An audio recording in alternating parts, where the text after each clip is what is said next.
the majority of people in this country are Democratic. They understand the Constitution. They understand the laws. They understand the way this country was meant to be. But the thing is that these extremists and these fascists are very scary. They have a ton of money, and they can outshout a lot of people. So we're trying to give people the courage to speak up. Welcome to the Kindness Is podcast, where we take a deep dive into the true meaning of kindness. I'm your host, Kaitlin Johnstone, the co-founder of Kind Cotton. Let's dive in. You know, I have been thinking so much lately about what it means to be an American.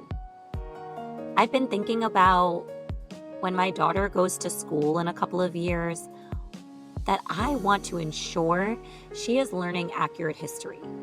I want all children represented in the books that she reads. I want every single child to feel seen and loved and valued for who they are. I want inclusive education to be protected.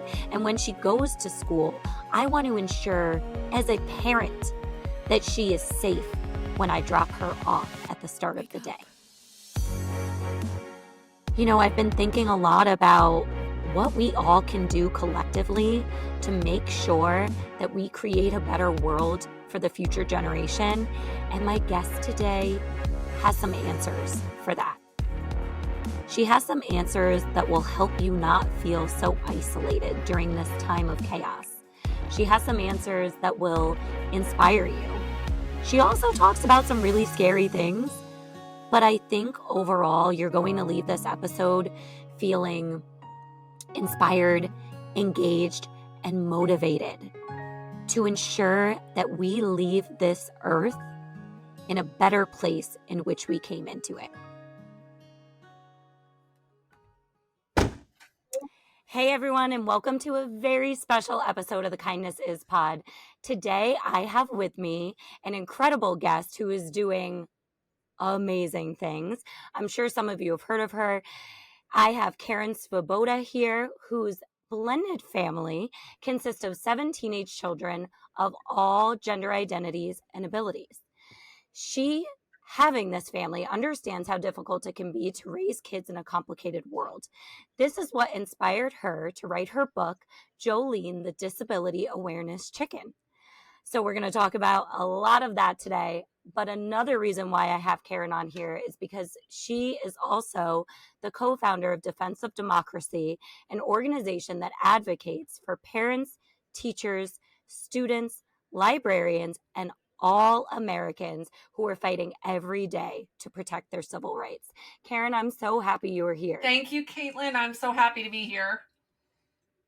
Yeah, it's really amazing. So I shared with you a little bit before we pressed record on this podcast that I recently asked all of our followers, what do you want to hear next on the podcast? And overwhelmingly, people said to me, I really want to know how I can actually make a difference. How can I fight back against all of the horridness that is being caused by Moms for Liberty? What can we do?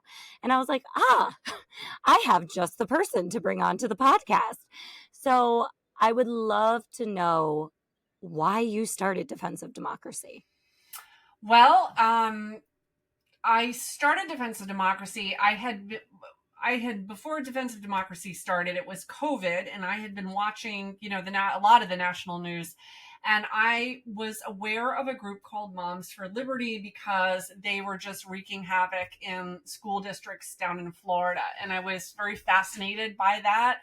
I had never seen people behave so like such juveniles, and like just this organization called Moms for Liberty seemed to truly bring out the very worst in all of its members, right? You saw people, screaming at each other at school board meetings and threats and all of this horrible stuff. And I remember feeling very remote from it because I live in New York, and I'm not proud of this, but at the time, like I really had this little voice in my head that said, wow, thank God you don't live in Florida, right? And it felt like a whole other world, right? And then we noticed that Moms for Liberty members were running for school district in my community. and they had signage out, and it was very polished, and they had this facade that they put on, and that was what was their signs. So and so endorsed by Moms for Liberty. And it raised enormous red flags when I saw that. So that was when I actually started to do a deeper dive into who Moms for Liberty were, not just in Florida, but now in New York, where they were going for our school board. And what I found was horrifying. So I just did a search under the names of the people who were running for school board and who were claiming to be part of Moms for Liberty. And one of them was straight up said, "I've been fighting the LGBT agenda since I found out about it." Another post was, "Gay marriage is about sexualizing children," right? So I went down this rabbit hole of who these people really were. And there was about 8 weeks before the election. So not a lot of time to mobilize the community. So what we ended up doing, and we were like, me and a couple of other parents in the area, basically ran an awareness campaign as to who Moms for Liberty were, and we doubled voter turnout. And people who had never voted in the school board before, because we put it up on social media, like, this is who they are, right? This cute little sign here that says endorsed by Moms for Liberty. Here they are saying that Christianity should be the foundation of what is taught in schools, right? And we are a very diverse community. We've got people from all different religions. It worked. That was how we started.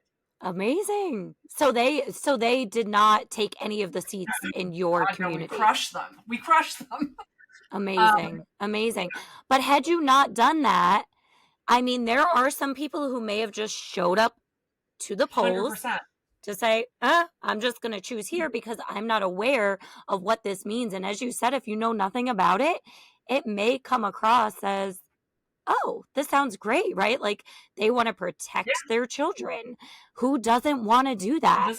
And as a yes, exactly. And as a funny side note, I just mentioned this to Karen too. So I grew up in the area that Karen is talking about, but also when you're talking about that Florida area where Moms for Liberty was started, that's the district I taught in for 8 years. Wow. The co-founder of Moms for Liberty is on the Sarasota County School Board, and that's where a lot of these meetings started. And I sat back in the start of COVID saying, what? And I mean, it all started over masks, essentially. Yeah. And I was doing everything in my power at the time to keep my parents safe, to keep my newborns safe. And these people were coming in like, I deserve to breathe oxygen. And it was absolutely horrifying. And it was the same, right, for me too. Like, you had a newborn, so that's a child with, who's compromised. They need to build themselves up. And I have a daughter with severe asthma. I was shocked that that was even part of it, because my daughter she's been in the ICU a few times in her life, unable to breathe, very, very close calls. We were terrified of that disease. And I couldn't believe that I was actually getting into arguments with parents in my school district. And I was trying to say, if my daughter gets this, she could be really sick. Having all the kids wear a mask is a reasonable request before the vaccine came out, and they were like, oh, this just burns me up even to think about it. I got one response that was like, yeah, you're right. It sounds really dangerous. You should keep her home. So, that is not a fair solution, right? Because you don't want to wear a mask that all the kids who could get sick and the teachers and whoever else is exposed should stay home. So, that was, so we had absolutely crushed them. They did not get in, but they were so vocal about the fact that they would be back and they weren't going away, that we knew we had to stick around, which we did. And this year they didn't even bother to run. So they didn't have it. Wow. Yeah. So and I will say, I've heard from other districts, other areas throughout the country, what almost happened here in the Hudson Valley is exactly what happened. Nobody knew who they were. They got on the ballot. They rallied their, handful of people to vote them in, and they got voted in because the community was not aware of this threat. And now those communities have problems. Um, Yeah. you know, so we were lucky. And would you say that that's what you're kind of continuing to do with defensive democracy now? You really seem to be rooted in keeping education Mhm. inclusive, allowing children to have access to books in which they feel seen and loved and valued, which is obviously very, very in tune with what we are all about. So tell us a little bit more about some of the things that you were doing current So, day. defensive democracy, we kind of operate on two tenets. One of them is raising awareness about extremist groups. So that's the Hmm. the part where you see us, like, starting a hashtag "Who are Moms for Liberty." And by the way, it's not only Hmm. Moms for Liberty. These extremists have different names throughout the country. Moms for Liberty just happens to be the biggest one. Hmm. There's Awake Illinois. I think there's one called like Pace New York. I've heard a whole bunch of different names depending on what, but they all have the exact same playbook. So raising awareness about who they are, letting people know. A lot of this is done on social media. Who is with these groups? Who's supporting these groups? And then the second tenet of what we do is we support inclusive education systems, and we support inclusive teachers and administrators and elected officials who are, democratic in their understanding of the Constitution and our country. Yeah, which is so important right now as we see that slowly slipping away. And something that's really important to be brought up, which is something that I say all the time, this didn't happen in your district, but you mentioned it did happen in other areas in which it may not have had people been educated about what Moms for Liberty were doing. So I find it extremely important for everyone to recognize that Florida isn't some one No, off, right? Like Florida is not this place where, I mean, in many ways it's awful, which is why we moved. But it is happening everywhere, and I hate the term the vocal minority, because what's happening is that vocal minority is, excuse my language, but they are getting shit done. yeah. They are turning these evil thoughts into actual legislation. And we're seeing that happen over and over and over again. So, what would you say to someone listening to this is something that they could do in which they feel like they're actually making their voice heard or being a part of the change for good? Well, one of the things I was just working on before we hopped on the podcast is I am actually putting together a process for each of the defensive democracy chapters so that we can mobilize in the upcoming school year and have a member of defensive democracy at every school board meeting in each of our chapters for the rest of the year. So what you would do is you would find out, okay, our school board meets once or twice a month. We have 10 people in our chapters. We're all going to take turns so that, somebody goes every month or every couple months. And we're working on scripts. And, because the thing is, we do have the majority. Like, the majority of people in this country are democratic. They understand the Constitution, they understand the laws, they understand the way this country was meant to be. But the thing is that these extremists and these fascists are very scary. They have a ton of money, and they can outshout a lot of people. So we're trying to give people the courage to speak up. So, what can people do? I mean, our organization, and we're not the only one, there's a lot of other great organizations that we have a coalition of other great organizations that we're involved in. Defensive Democracy is the only national organization that is single focused on protecting the public schools from Christian nationalists. And we have over a very short amount of time had a lot of growth where we have organized very quickly, into chapters, specific roles for volunteers within those chapters, making sure that nobody does more than 1 or 2 hours a week because we know everybody's got families and jobs and everything. So this becomes a volunteer task that is manageable for most people, Mhm. and for that reason, we've had this exponential growth that we've had people kind of. It has almost been like for a long time, and still to a degree, I am panicked about how getting too big too fast, but we're handling Mhm. it.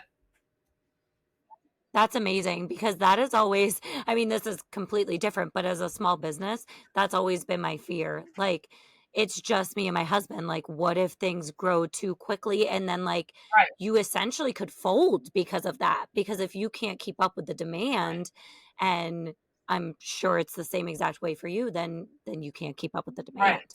right. So that's really amazing. How can people get involved specifically with your organization if they want So to? our website is defensivedemocracy.org. We are on just about every social media channel, but the best and most direct way is to go to defensivedemocracy.org, click get involved, and then click join a chapter.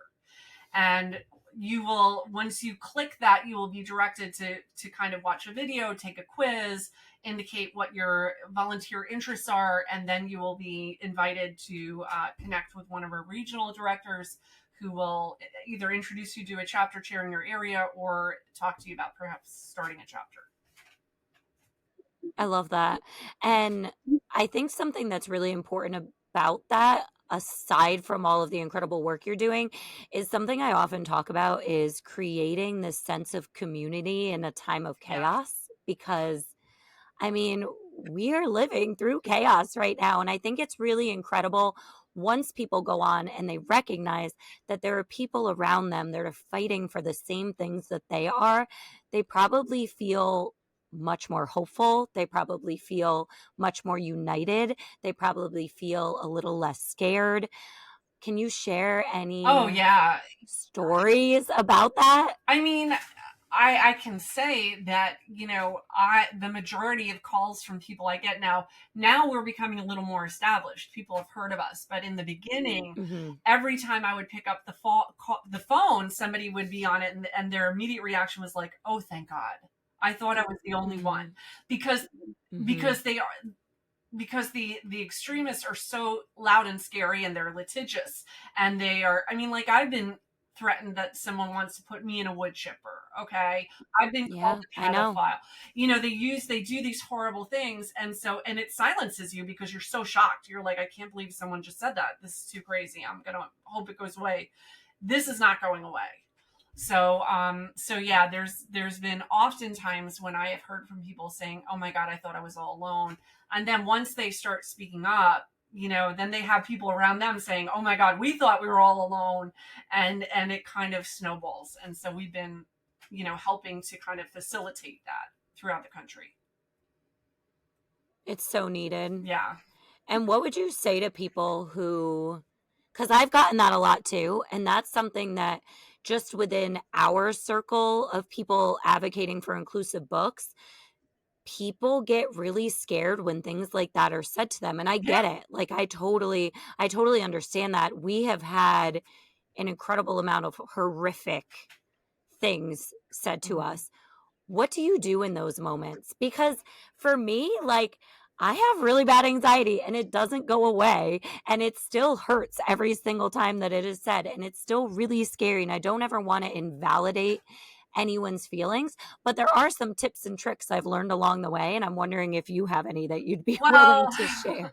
I mean, being part of a larger group, so being part of defensive democracy does give you a certain amount of comfort. Okay, so we have Hmm. an affiliate group called Veterans Defending Democracy, and we have Mm. attorneys who are members of our board. So we have a lot of, like, really smart, educated voices in different aspects of this fight who help, talk you off a ledge if something happens. Scott, especially our attorneys, because with the number of people who get cease and desist letters, that can be scary. Like, they have attorneys who will write Hmm. really scary letters, so we'll go to our attorneys, and I don't think there has ever been a point when one of our attorneys had been like, "Yeah, you got to take this seriously." Like, it just, Yeah. so my advice also is, like, just know the law, don't go outside of it. Like, we are very clear with our volunteers: you don't exaggerate, you don't lie, you don't make things up, you just state the facts, because you don't have to. Like, they're horrifying. There's no need to exaggerate what's Hmm. going on.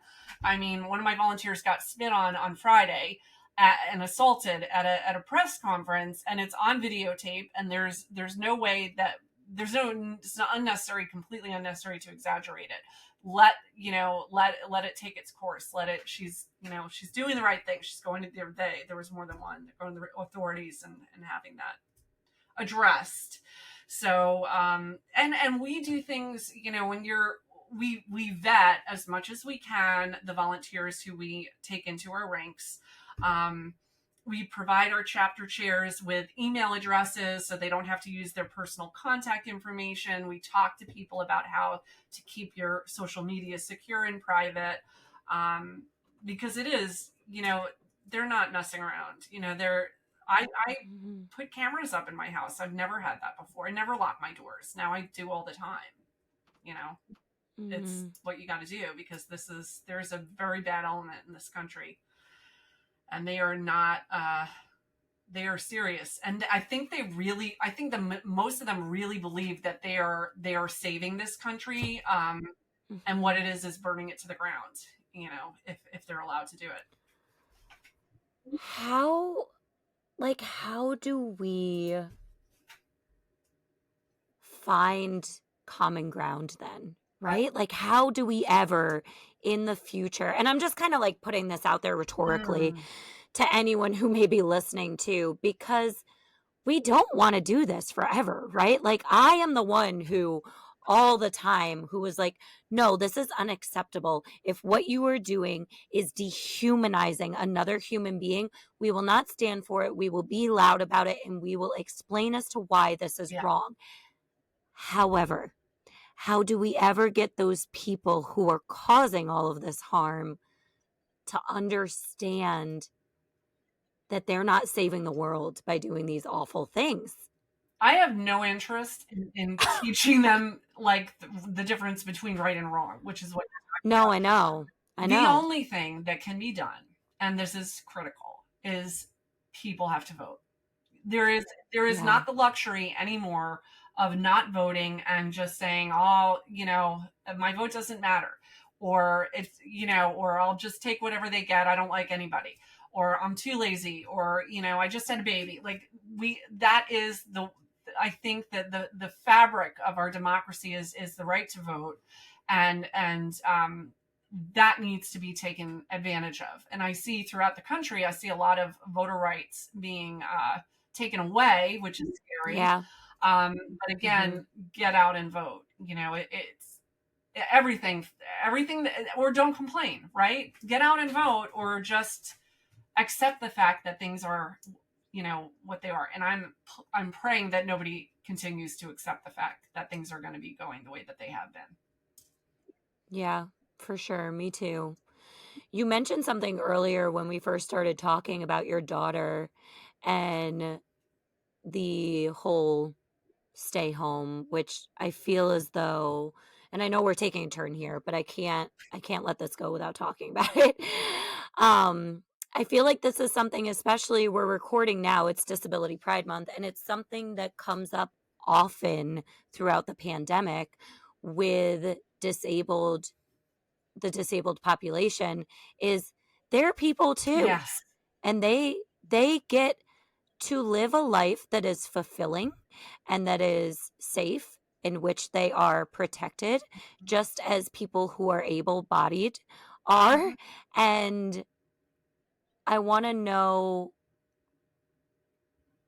how that made you feel and what you've done going forward to ensure that your daughter has the same access as everyone else. Well, I mean, what I have done has been to start this organization and mobilize the Yeah. community. And what others can do is to join in that same kind of mobilization, you know. Yeah. Um, not being unafraid, that is gone. When I first started Defensive Democracy, I was talking to somebody about TikTok, and she was like, yeah, if you really want to go big on TikTok, you have to get out there and you have to put your face on it and talk to the audience. And she was like, and Yeah. she's one of my board members and I love her. She's great, but she's like, that's not for me. I'm not going to do that. And I was like, all right, that's what I got to do. That's what I got to do. And now we've got like 30,000 followers, and you know, and I don't love it. It's, but I'm so comfortable with it now, right? So I just go on. I don't really care what I look like. I go and get the message out there. So it does take sometimes coming out of your comfort zone and hearing the call of what needs to be done and then just doing it. Yeah, absolutely. Mm-hmm. Karen, I ask everyone who comes on here what their ultimate definition of kindness would be. Because I think for many, many years we have weaponized kindness. We've confused it with niceness.